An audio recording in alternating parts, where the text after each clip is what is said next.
Hi hello guys, welcome back to Aadya colourful. ನಾನು Suma. Friends, ಇವತ್ತಿನ ವಿಡಿಯೋದಲ್ಲಿ ತುಂಬಾನೇ ಈಸಿಯಾಗಿ ಮಾಡ್ಕೊಳ್ಳುವಂಥ ಒಂದು ರೆಸಿಪಿಯನ್ನು ನಿಮ್ಮ ಜೊತೆ ಶೇರ್ ಮಾಡ್ಕೊಳ್ತಾ ಇದ್ದೀನಿ. ಹಾಲಿನಿಂದ ಕೇವಲ 5 ನಿಮಿಷದಲ್ಲಿ ಮನೆಯಲ್ಲಿಯೇ ಒಂದು ಚೀಸನ್ನು ತಯಾರಿಸಿ ಖಂಡಿತವಾಗ್ಲೂ ಹೋಮ್ ಮೇಡ್ ಚೀಸ್ ರೆಸಿಪಿಯನ್ನು ಇವತ್ತಿನ ವಿಡಿಯೋದಲ್ಲಿ ತಿಳಿಸ್ಕೊಡ್ತಾ ಇದ್ದೀನಿ. ಎಲ್ಲರೂ ಕೂಡ ಮನೆಯಲ್ಲಿ ಚೀಸನ್ನು ತಯಾರಿಸ್ಕೊಳ್ಬೋದು. ಪಿಜ್ಜಾ, ಬರ್ಗರು ಮತ್ತು ಯಾವುದೇ ಒಂದು ಚೀಸ್ ಒಂದು ರೆಸಿಪಿಗಳು ಮಾಡಬೇಕು ಅಂದರೂ ನಾವು ಅಂಗಡಿಯಿಂದ ತರಬೇಕು ಅಂತ ಅಂದ್ಕೊಂಡಿರ್ತೀವಿ. ಸೊ ಖಂಡಿತವಾಗ್ಲೂ ನೀವೇ ಮನೆಯಲ್ಲಿ ಚೀಸನ್ನು ತಯಾರಿಸ್ಕೊಳ್ಳುವಂಥ ವಿಧಾನವನ್ನು ಇವತ್ತಿನ ವಿಡಿಯೋದಲ್ಲಿ ತಿಳಿಸ್ಕೊಡ್ತಾ ಇದ್ದೀನಿ. ಮೊದಲನೇದಾಗಿ ಹಾಲಿಗೆ ನಾನು ಒಂದು 2 ಲೀಟರ್ ಆಗೋಷ್ಟು ಹಾಲನ್ನು ಕಾಯೋದಕ್ಕೆ ಇಟ್ಟಿದ್ದೀನಿ. ನಂತರ ಒಂದು ಬೌಲಿಗೆ 2 ಸ್ಪೂನ್ ಆಗೋಷ್ಟು ವಿನೆಗರ್ನ ಸೇರಿಸ್ಕೊಳ್ತಾ ಇದ್ದೀನಿ. ನೋಡ್ಬೋದು ನೀವು, ವಿನೆಗರ್ಗೆ ಸ್ವಲ್ಪ ನೀರನ್ನು ಹಾಕ್ಕೊಂಡಿದ್ದೀನಿ. ಒಂದು 3 ಸ್ಪೂನ್ ಆಗೋಷ್ಟು ನೀರನ್ನು ಹಾಕಿ ಚೆನ್ನಾಗಿ ಮಿಕ್ಸ್ ಮಾಡ್ಕೊಂಡಿದ್ದೀನಿ. 2 ಸ್ಪೂನ್ ವಿನೆಗರ್ಗೆ ಒಂದು 3 ಸ್ಪೂನ್ ನೀರು ಹಾಕ್ಕೊಳ್ಬೇಕಾಗುತ್ತೆ. ಇಷ್ಟನ್ನು ಚೆನ್ನಾಗಿ ಮಿಕ್ಸ್ ಮಾಡಿ ತೆಗೆದಿಟ್ಕೊಳ್ಳೋಣ. ನಂತರ ಈನೋ ಪೌಡರ್ ಅದನ್ನು ಒಂದು ಪ್ಯಾಕೆಟ್ನ ತಗೊಂಡಿದ್ದೀನಿ. ಅದನ್ನು ಒಂದು ಬೌಲಿಗೆ ಹಾಕಿ ಸ್ವಲ್ಪ ನೀರನ್ನು ಹಾಕ್ಕೊಳ್ತಾ ಇದನ್ನು ಮಿಕ್ಸ್ ಮಾಡಿಕೊಂಡು ಒಂದು ಸೈಡ್ ತೆಗೆದಿಟ್ಕೊಳ್ಳೋಣ. ಫ್ರೆಂಡ್ಸ್, ನೀವ್ಯಾರಾದ್ರೂ ಫಸ್ಟ್ ಟೈಮ್ ನನ್ನ ಚಾನಲ್ಗೆ ವಿಸಿಟ್ ಮಾಡಿದರೆ ಪ್ಲೀಸ್ ನನ್ನ ಚಾನಲ್ನ ಸಬ್ಸ್ಕ್ರೈಬ್ ಮಾಡ್ಕೊಳ್ಳಿ, ಹಾಗೆ ಲೈಕ್ ಮಾಡಿ ಮತ್ತು ಹೆಚ್ಚೆಚ್ಚು ಶೇರ್ ಮಾಡಿ. ಫ್ರೆಂಡ್ಸ್ ನೋಡಿ, ಸ್ವಲ್ಪ ನೀರನ್ನು ಹಾಕ್ಕೊಂಡು ಇದನ್ನು ಮಿಕ್ಸ್ ಮಾಡಿಕೊಂಡು ತಗೊಳ್ತಾ ಇದ್ದೀನಿ. ಸೊ ಇದು ಏನು ಬಬಲ್ಸ್ ಬರುತ್ತಲ್ಲ ಅದು ನಮಗೆ ಬೇಡ. ಬಬಲ್ಸ್ ಇಲ್ದಲೇನು ಪೂರ್ತಿ ತಿಳಿಯಾಗಿರಬೇಕು ಅದು. ಓಕೆ, ಸೊ ಅದಕ್ಕೋಸ್ಕರ ಮತ್ತೆ ಸ್ವಲ್ಪ ನೀರನ್ನು ಹಾಕ್ಕೊಂಡು ನಾನು ಇಟ್ಕೊಳ್ತಾ ಇದ್ದೀನಿ. ಈಗ ಹಾಲು ಕಾಯೋದಕ್ಕೆ ಇಟ್ಟಿದ್ದೆ. ಈ ರೀತಿ ಒಂದು ಕುದಿ ಹಾಲು ಬರಬೇಕು. ಫ್ರೆಂಡ್ಸ್, ನೋಡ್ತಾ ಇದ್ದೀರಲ್ಲ, ಈ ರೀತಿಯಾಗಿ ಬರಬೇಕು. ಹಾಲು ಚೆನ್ನಾಗಿ ಕುದಿ ಬಂದಾಗ ನಾವು ವಿನೆಗರ್ನ ಮಿಕ್ಸ್ ಮಾಡಿ ಇಟ್ಟಿದ್ದೀವಲ್ಲ, ವಿನೆಗರ್ ಮತ್ತು ನೀರು, ಆ ಒಂದು ಮಿಶ್ರಣನ ಇದಕ್ಕೆ ಹಾಕ್ಕೊಳ್ಬೇಕಾಗುತ್ತೆ. ಒಂದು ಕುದಿ ಬಂದಾಗ ಹಾಲು ಚೆನ್ನಾಗಿ ಕುದಿಸ್ಬೇಕು ಅಂತ ಏನಿಲ್ಲ. ಒಂದು ಕುದಿ ಹಾಲು ಈ ರೀತಿ ಬರ್ತಾ ಇದೆ ಅಂದಾಗ ನಾವೀಗ ವಿನೆಗರ್ನ ತಗೊಳ್ಳೋಣ. ವಿನೆಗರ್ನ ಇದಕ್ಕೆ ಸೇರಿಸ್ಕೊಳ್ಳೋಣ. ವಿನೆಗರ್ ಇದ್ದರೆ ಉಪಯೋಗಿಸಿ, ವಿನೆಗರ್ ಇಲ್ಲ ಅಂತಂದರೆ ನಿಂಬೆಹಣ್ಣಿನ ರಸ ಕೂಡ ನೀವು ಹಾಕ್ಕೊಳ್ಬೋದು ಬೇಕು ಅಂತಂದರೆ, ಅಥವಾ ಇದ್ದರೆ ಖಂಡಿತ ಉಪಯೋಗಿಸಿ. ವಿನೆಗರಲ್ಲಿ ತುಂಬ ಚೆನ್ನಾಗಿ ಹಾಲು ಹೊಡ್ಕೊಳ್ಳುತ್ತೆ. ಹಾಲು ಹೊಡೆಯೋದೇ ಇಲ್ಲ ನೀಟಾಗಿ ಅನ್ನೋದಾದರೆ ನೀವು ವಿನೆಗರ್ನ ಉಪಯೋಗಿಸ್ಬೇಕಾಗತ್ತೆ. ಅಥವಾ ನಿಂಬೆಹಣ್ಣಿದ್ರೆ ನಿಂಬೆಹಣ್ಣಲ್ಲೂ ಕೂಡ ಹಾಲು ಚೆನ್ನಾಗಿ ಹೊಡ್ಕೊಳ್ಳುತ್ತೆ. ಸೊ ಒಂದು ನಿಂಬೆಹಣ್ಣು ಬೇಕಾಗ್ಬೋದು ನಿಮಗೆ ಸುಮಾರು ಇಷ್ಟು ಹಾಲಿಗೆ. ಈಗ ಚೆನ್ನಾಗಿ ಮಿಕ್ಸ್ ಮಾಡಿಕೊಂಡು ಇದನ್ನು ತಗೊಂಡಿದ್ದೀನಿ. ಮಿಕ್ಸ್ ಮಾಡ್ಕೊಂಡ ನಂತರ ಸ್ವಲ್ಪ ಹೊತ್ತಿಗೆ ಆಗಲೇ ನೀವು ಈ ರೀತಿ ಮಿಕ್ಸ್ ಮಾಡ್ತಾ ಇರಿ.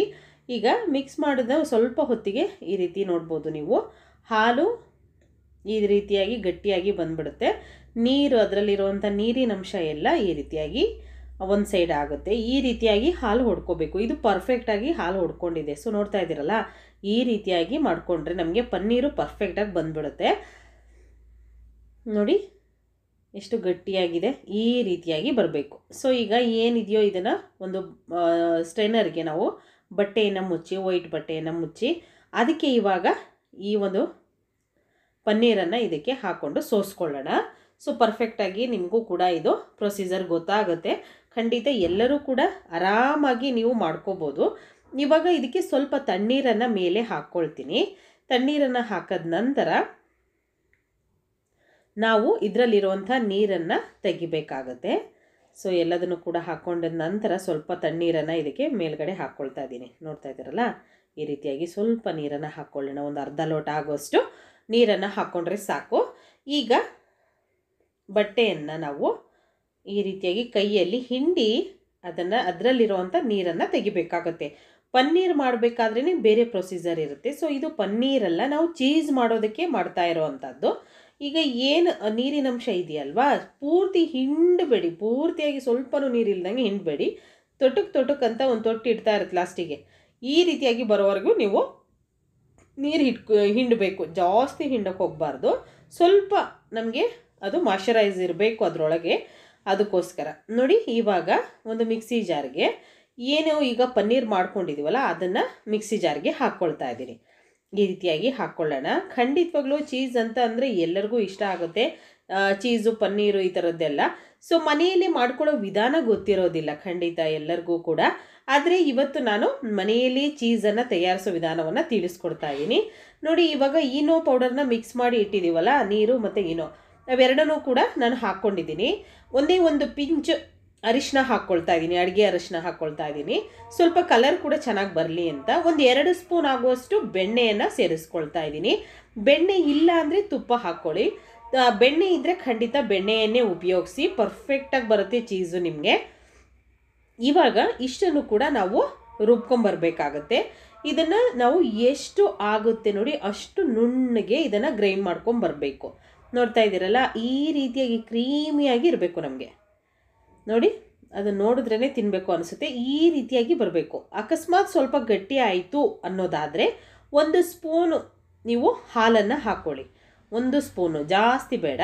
ಗಟ್ಟಿ ಆಯಿತು ಅನ್ನೋದಾದರೆ, ಈ ರೀತಿ ಕ್ರೀಮಿಯಾಗಿ ಬಂದರೆ ಖಂಡಿತ ಏನೂ ಕೂಡ ನಿಮಗೆ ಹಾಲೇನೋ ಹಾಕ್ಕೊಳ್ಳೋದು ಬೇಡ.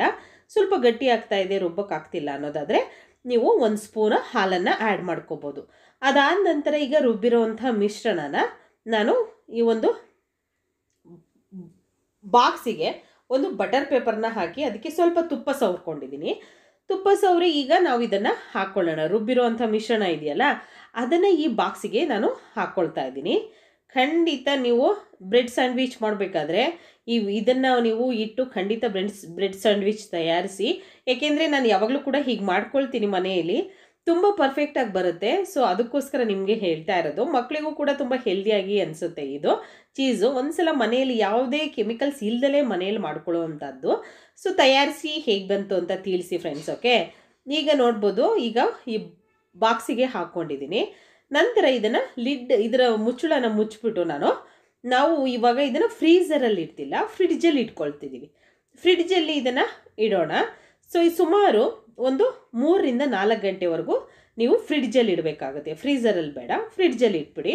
ಅದಾದ ನಂತರ ಓಪನ್ ಮಾಡಿ ತೋರಿಸ್ತಾ ಇದ್ದೀನಿ ಎಷ್ಟು ಗಟ್ಟಿಯಾಗಿ ಪರ್ಫೆಕ್ಟಾಗಿ ಆಗಿದೆ ಅಂತ. ತುಂಬ ಸ್ಮೂತಾಗಿ ಬರುತ್ತೆ ಫ್ರೆಂಡ್ಸ್. ಖಂಡಿತವಾಗ್ಲೂ ನೀವು ಆಚೆಯಿಂದ ತರುವಷ್ಟೇ ಸ್ಮೂತಾಗಿ ಆರಾಮಾಗಿ ನೀವು ಮನೆಯಲ್ಲಿ ಮಾಡಿಕೊಂಡು ನೀವು ತಿನ್ಬೋದು, ಚೀಸನ್ನು ತಯಾರಿಸ್ಕೊಳ್ಬೋದು. ಸೊ ಈಗ ನೋಡ್ಬೋದು ಎಷ್ಟು ದಪ್ಪ ಬಂದಿದೆ ಮತ್ತೆ ಎಷ್ಟು ಚೆನ್ನಾಗಿ ಕೂಡ ಇದೆ ಅನ್ನೋದು ನೀವು ನೋಡಿದ್ರೇನೆ ತಿಳಿಯುತ್ತೆ. Hello friends, welcome back to Aadya colourful. ನಾನು ಸುಮಾ. ಫ್ರೆಂಡ್ಸ್, ನಾನು ತುಂಬಾನೇ ಹೆಲ್ತಿ ಆಗಿರುವಂತಹ ರಾಗಿ ಮಾಲ್ಟ್ ಪೌಡರ್ನ ನಿಮ್ ಜೊತೆ ಶೇರ್ ಮಾಡ್ಕೊಂಡಿದ್ದೀನಿ. ನಿಮ್ಮೆಲ್ಲರ ಸಪೋರ್ಟ್ ತುಂಬಾನೇ ನನಗೆ ಇಷ್ಟ ಆಯ್ತು. ಮತ್ತೆ ನಿಮ್ಗೆ ಯಾರಿಗೆಲ್ಲ ಈ ರಾಗಿ ಮಾಲ್ಟ್ ಪೌಡರ್ ಬೇಕೋ ಖಂಡಿತವಾಗ್ಲೂ ಇದರಲ್ಲಿ ಸುಮಾರು 40ಕ್ಕಿಂತ ಹೆಚ್ಚು ಕಾಳುಗಳನ್ನ ಹಾಕಿ ಮಾಡಿರುವಂತಹ ಹೆಲ್ತಿ ಆಗಿರುವಂತಹ ಒಂದು ರಾಗಿ ಮಾಲ್ಟ್ ಪೌಡರ್ ಇದು.